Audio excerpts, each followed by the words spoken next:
రాత్రి నుంచి కురుస్తున్న భారీ వర్షాలకు గుంటూరు జిల్లాలో జనజీవనం అస్తవ్యస్తమైంది. దాదాపుగా గుంటూరు నగరంతో పాటు గుంటూరు జిల్లాలోని చుట్టుపక్కల పల్నాడు కావచ్చు, అదేవిధంగా బాపట్ల జిల్లాలోని అనేక నియోజకవర్గాలను కూడా ఈ వరద నీరు పెద్ద ఎత్తున కూడా రాత్రి నుంచి కురిసిన వర్షానికి ముంచెత్తిన గ్రామాలన్నింటినీ కూడా ముంచెత్తిన నేపథ్యం అయితే మనకు కనిపిస్తూ ఉంది. ముఖ్యంగా గుంటూరు నగరంలో ఏదైతే శంకర విలాస్ బ్రిడ్జిని పూర్తిగా తొలగించారు, ఈ నేపథ్యంలోనే కంకరగుంట గేటు వద్ద కావచ్చు, లేదా మూడు వంతెనల వద్ద కావచ్చు, అండర్ పాస్లోకి పెద్ద ఎత్తున కూడా నీరు చేరింది.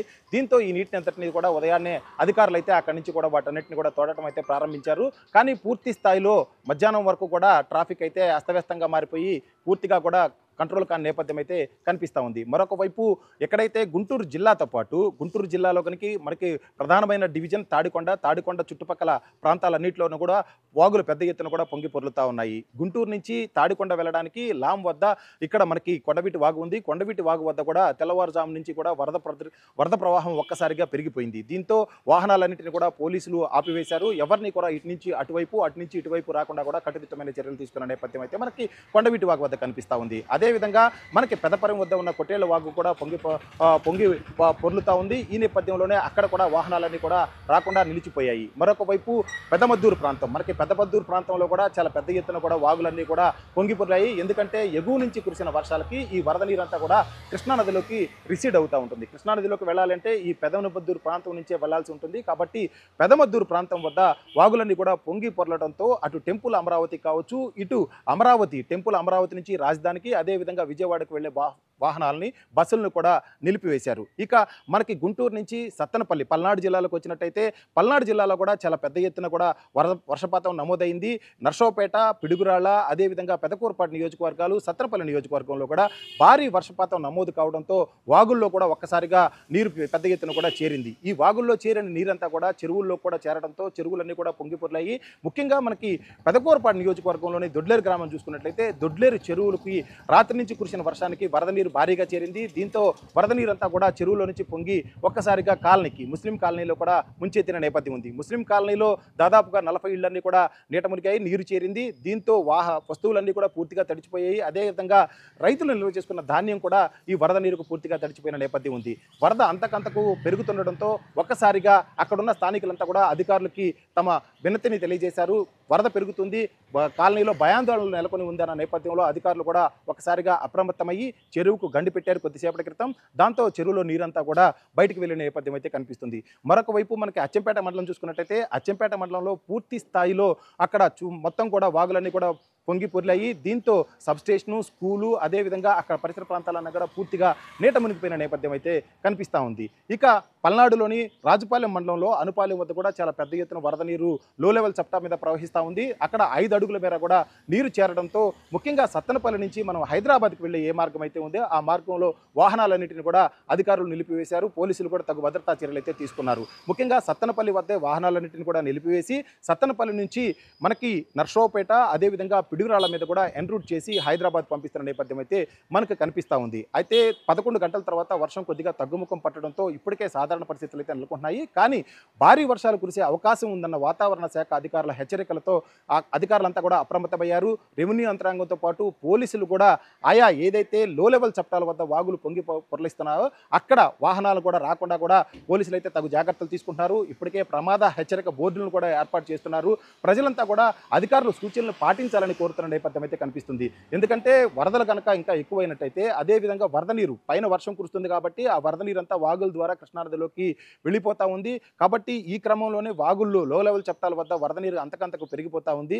ఎవరూ కూడా ప్రజలు సాహసం చేసి వాగుల్లో నీరు ప్రవహిస్తున్నప్పుడు వాగులను వాహనాల ద్వారా కానీ నడిచి కానీ దాటవద్దని విజ్ఞప్తి చేస్తూ ఉన్నారు. అధికారుల విజ్ఞప్తుల్ని ప్రజలు కూడా పాటించాల్సి ఉంది. ముఖ్యంగా స్థానికులు ధైర్యంతో వాగును దాటే ప్రయత్నాలు అయితే చేయవద్దు.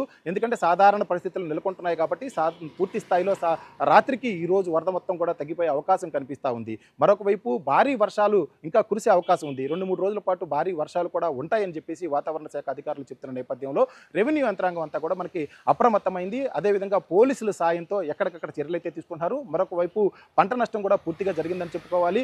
ముఖ్యంగా ఏదైతే చెరువుల కింద సాగు చేసే వరి కావచ్చు, డెల్టా ప్రాంతంలోనే లోతట్టు ప్రాంతాల్లో ఉన్న వరి పొలాలు 2-3 రోజుల క్రితమే ఎదపెట్టి 2-3 వారాల నుంచి కూడా ఇక్కడ పెద్ద ఎత్తున ఎద పద్ధతిలో వరి అంతా కూడా నాటడం జరిగింది. అయితే ఆ వరి మొత్తం కూడా భారీగా నీరు చేరడంతో వరి మురికిపోయింది. చిన్న మొక్కలు కావడంతో పంట చేతికొచ్చే అవకాశం లేదు. ఏదైతే పంట పొలాలను పొలాలను మళ్ళీ మొత్తం కూడా దున్నుకుని సాగు చేసుకోవాల్సిన పరిస్థితి ఉందని రైతులు కూడా చెప్తా ఉన్నారు. కానీ ఒక్కరోజు భారీగా వర్షపాతం నమోదవడంతో అధికారులతో పాటు ఇక్కడ పోలీసులంతా కూడా అప్రమత్తమయ్యారు. కానీ రైతులకు మాత్రం కన్నీరు మిగిలించిందని చెప్పుకోవాలి. స్థానికులు కూడా కొన్ని చోట్లయితే తీవ్ర ఇబ్బందులు పడిన నేపథ్యం అయితే కనిపిస్తూ ఉంది.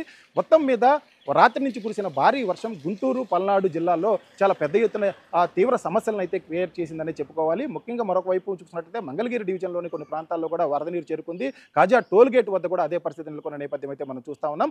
మొత్తం మీద ఈ వరద ఏదైతే సాయంత్రానికి తగ్గుముఖం పడుతుంది కాబట్టి వర్షాలు కనుక లేకపోయినట్టయితే పూర్తి స్థాయిలో సాధారణ పరిస్థితులు రాత్రికి చేరుకుంటాయని చెప్పేసి అధికారులు భావిస్తున్నారు. కానీ వర్షం మాత్రం ఎక్కువైతే ప్రజలు కూడా అప్రమత్తంగా ఉండాలి. అదే స్థాయిలో అధికారులు, పోలీసులు కూడా కలిసి పనిచేసే అవకాశం మనకి గుంటూరు, పల్నాడు జిల్లాలో కనిపిస్తుంది. Cameraman Nagaraju, TV9. ఉమ్మడి కర్నూలు జిల్లాలో గత 2 రోజులుగా భారీ వర్షాలు కురుస్తున్నాయి. ఎక్కడ చూసినా కూడా వాగులు, వంకలు పొంగి ప్రవహిస్తున్న పరిస్థితి ఉంది. జిల్లాలోని అతి ప్రధాన నదులన్నీ కూడా భారీ వరద నీటితో ఉధృతంగా ప్రవహిస్తున్న పరిస్థితి ఉంది. ప్రస్తుతం మనం కర్నూలు నగరానికి ఆనుకొని ఉన్న తుంగభద్ర నది దగ్గర ఉన్నాము. తుంగభద్ర నది 60,000 క్యూసెక్కులతో నిండుగా ప్రవహిస్తుంది. దీంతోపాటు హంద్రి నది కూడా 5,000 క్యూసెక్కుల నీటితో హంద్రి నది కూడా ప్రవహిస్తున్న పరిస్థితి ఉంది. రాత్రి కురిసిన భారీ వర్షానికి కుందు నది ఉప్పొంగింది. ఎక్కడ చూసినా కూడా ఇరువైపులా కూడా ఉప్పొంగి ప్రవహిస్తుండటంతో మద్దిలేరు వాగు, తర్వాత పాలేరు వాగు కూడా పొంగి ప్రవహిస్తున్నాయి. ఈ కుందు నదికి వరద ప్రవాహం పోటెత్తడంతో ఇరువైపులా ఉన్న పంట పొలాలన్నీ కూడా చెరువులను తలపిస్తున్న పరిస్థితి ఉంది. రైతులంతా కూడా పెద్ద ఎత్తున నష్టపోయారు. ముఖ్యంగా వరి పంటకు తీవ్ర నష్టం సంభవించిందని చెప్పవచ్చు. అటు ఆలూరు, హొలగొంద, హలహర్వి ప్రాంతాల్లో కూడా వేదవతి నది ఉధృతంగా ప్రవహిస్తున్నది. ఒక్కసారిగా ఉమ్మడి కర్నూలు జిల్లాలోని 4 ప్రధాన నదులు తుంగభద్ర, హంద్రి, వేదవతి, కుందు నదులన్నీ కూడా భారీ వరద నీటితో ఉధృతంగా ప్రవహిస్తున్న పరిస్థితి ఉంది. మద్దిలేరు వాగు, పాలేరు వాగు కూడా నంద్యాల సమీపంలో ఉధృతంగా ప్రవహిస్తున్నాయి. వీటికి ఎక్కడ కూడా అవాంఛనీయ సంఘటనలు జరగకుండా ఎవరైనా కూడా నీటిలో కొట్టుకుపోకుండా ముందు జాగ్రత్త చర్యగా పోలీసులను అక్కడ బందోబస్తుగా నియమించిన పరిస్థితి ఉంది. ఇటు తుంగభద్ర డ్యామ్కు కూడా ఇంకా భారీ ఎత్తున ఫ్లడ్ వచ్చి చేరుతుంది. ఇప్పటికే 2 గేట్లు ఎత్తి దిగువకు నీటిని విడుదల చేస్తున్నారు. 20,000 క్యూసెక్కుల నీరు అక్కడ ఇన్ఫ్లో ఉంది. ఈ తర్వాత సుంకేశ్ల రిజర్వాయర్కి కూడా 60,000 క్యూసెక్కుల నీరు ఇన్ఫ్లో ఉంది. 13 గేట్లు ఎత్తి నీటిని దిగువకు విడుదల చేస్తున్నారు. ఈ నీరంతా కూడా శ్రీశైలం చేరుతున్న పరిస్థితి ఉంది. అటు కృష్ణా నది నుంచి దాదాపు 1,05,000 క్యూసెక్కుల నీరు శ్రీశైలం చేరుతుంది. తుంగభద్ర నుంచి 60,000, హంద్రి నుంచి 5,000, మొత్తం 1,66,000 క్యూసెక్కుల నీరు శ్రీశైలం డ్యామ్ చేరుతోంది. దీంతో 6 గేట్లు ఎత్తి నీటిని సాగర్కు విడుదల చేస్తున్న ఆ పరిస్థితి అక్కడ శ్రీశైలంలో కనిపిస్తుంది. ఇక ప్రధాన ప్రాజెక్టులే కాకుండా వెలుగోడు, తర్వాత అవుకు, గాలేరు నగరి తదితర రిజర్వాయర్లన్నీ కూడా పూర్తిగా నిండిన పరిస్థితి కనిపిస్తుంది. ఇతర ప్రాంతాలకు కూడా నీటిని విడుదల చేస్తున్న పరిస్థితి కనిపిస్తోంది. ఇది ఇక్కడి తాజా పరిస్థితి. కెమెరా పర్సన్ వీరేష్తో నాగిరెడ్డి, టీవీ9, కర్నూలు. రాష్ట్ర వ్యాప్తంగా భారీ వర్షాలు కురుస్తున్నాయి. దానికి కారణంగా రాష్ట్రంలో ఉన్నటువంటి ప్రధానమైనటువంటి వాగులు, వంకలు భారీ ఎత్తున పొంగి పొరులుతూ ఉన్నాయి. జనజీవనం పూర్తిగా అస్తవ్యస్తం అవుతున్నటువంటి పరిస్థితులు మనకు కనిపిస్తూ ఉన్నాయి. పూర్తిగా ప్రజా రవాణా కూడా స్తంభించిపోయే పరిస్థితులు కొన్ని ప్రాంతాలు అయితే మనకు కనిపిస్తాం. ప్రస్తుతం మనం ప్రకాశం బ్యారేజీ వద్ద ఉన్నాం. చూడవచ్చు, ప్రకాశం బ్యారేజీకి భారీగా వరద నీరు వచ్చి చేరుతుంది. ఎగువనున్నటువంటి ఇటు తెలంగాణతో పాటుగా ముఖ్యంగా ఎన్టీఆర్ జిల్లాలోకి ఎంటర్ అయిన తర్వాత తిరువూరు, అలాగే ఖమ్మం జిల్లాల నుంచి మున్నేరు, కట్లేరు వాగుల నుంచి వస్తున్నటువంటి వరద నీటితో పాటుగా ఇటు తెలంగాణ నుంచి వస్తున్నటువంటి వరద నీటితోటి ప్రకాశం బ్యారేజీకి భారీగా వరద నీరు వచ్చి చేరుతూ ఉంది. ఇటు ఎన్టీఆర్ జిల్లాతో పాటుగా ఇటు గుంటూరు జిల్లాలోనూ భారీగా వర్షాలు పడుతున్నాయి. నిన్న పడినటువంటి ఒక్కరోజు పడినటువంటి వర్షం కారణంగానే భారీగా వరద నీరు ప్రకాశం బ్యారేజీకి వచ్చి చేరుతున్నట్టుగా చెప్తా ఉన్నారు. అటు అధికారులు ప్రజలంతా కూడా అప్రమత్తంగా ఉండాలంటూ కూడా ఆదేశాలు జారీ చేశారు. ఇక పులిచింతల, శ్రీశైలం, నాగార్జున సాగర్తో పాటుగా అనేక ప్రాజెక్టుల నుంచి భారీగా వరద నీరు వచ్చి చేరుతూ ఉన్నటువంటి నేపథ్యంలో ఎవరైతే నదీ పరివాహక ప్రాంతాల ప్రజలు ఉంటారో వారంతా అప్రమత్తంగా ఉండాలంటూ కూడా ఇటు ఇరిగేషన్ అధికారులు ఇప్పటికే ఆదేశాలు జారీ చేశారు. అలాగే ఇక ఉమ్మడి గుంటూరు జిల్లాకు సంబంధించి చూసినటువంటి సందర్భంలో ఇటు ఏవైతే గుంటూరు జిల్లాకు సంబంధించి కొట్టేల వాగు, కొండవీటి వాగుతో పాటుగా పలు వాగులు, వంకలు పొంగి పొరులుతూ ఉన్నాయి. దాని కారణంగా ఎక్కడెక్కడైతే ప్రధానమైనటువంటి రహదారులు ఉన్నాయో వాటిపైకి భారీగా వరద నీరు వచ్చి చేరడంతో ప్రస్తుతం ఆ ప్రాంతాలు మొత్తం కూడా వరద నీటిలో చిక్కుకుపోయాయి. ప్రస్తుతం పూర్తిగా వాహనాలు రాకపోకలకు కూడా అంతరాయం ఏర్పడినట్టుగా కూడా ఇటు అధికారులు అయితే చెప్తూ ఉన్నారు. ఎవరైతే లోతట్టు ప్రాంతాల్లో ఉన్నారో, వరద ప్రభావిత ప్రాంతాల్లో ఉన్నారో వారందరినీ కూడా ఇప్పటికే సురక్షిత ప్రాంతాలకు తరలించే ప్రయత్నం అధికారులు చేస్తూ ఉన్నారు. ఇప్పటికే రాష్ట్ర ప్రభుత్వం పూర్తిగా అప్రమత్తంగా ఉండాలంటూ కూడా అధికారులకు ఆదేశాలు జారీ చేసింది. ఎక్కడెక్కడైతే వరద ప్రభావిత నదీ పరివాహక ప్రాంతాల్లో వాగులు వంకలు పొంగి పొరులుతూ ఉన్నాయో ఆ ప్రాంతాల్లో ఉన్నటువంటి ప్రజల మొత్తాన్ని కూడా సురక్షిత ప్రాంతాలకు తరలించేందుకు అధికారులు సమాయత్తమవుతున్నారు. ప్రకాశం బ్యారేజీకి భారీగా వరద నీరు చేరుతూ ఉంది. ముఖ్యంగా ఇటు గుంటూరు జిల్లాకు సంబంధించి చూసినటువంటి సందర్భంలో ప్రధానంగా ప్రకాశం బ్యారేజీకి కొండవీడి వాగు కూడా భారీగా వరద నీరు వచ్చి చేరుతూ ఉండటంతో ప్రస్తుతం రెగ్యులేటర్ వద్ద నుంచి మొత్తం కొండవీటి వాగుకు సంబంధించినటువంటి ఎత్తిపోతల ప్రాజెక్ట్ ఏదైతే ఉందో అక్కడి నుంచి మొత్తం నీటిని మొత్తం కూడా కిందకి దిగువకు విడుదల చేస్తున్నారు మోటార్లు ఆన్ చేసి. ముఖ్యంగా భారీగా వర్షాలు పడుతూ ఉన్న నేపథ్యంలోనే ఈ అప్రమత్తంగా ఉండాలి, అలాగే సహాయక చర్యలు చేపడుతున్నట్టు కూడా ఇటు అధికార యంత్రాంగం అయితే చెప్తా ఉంది.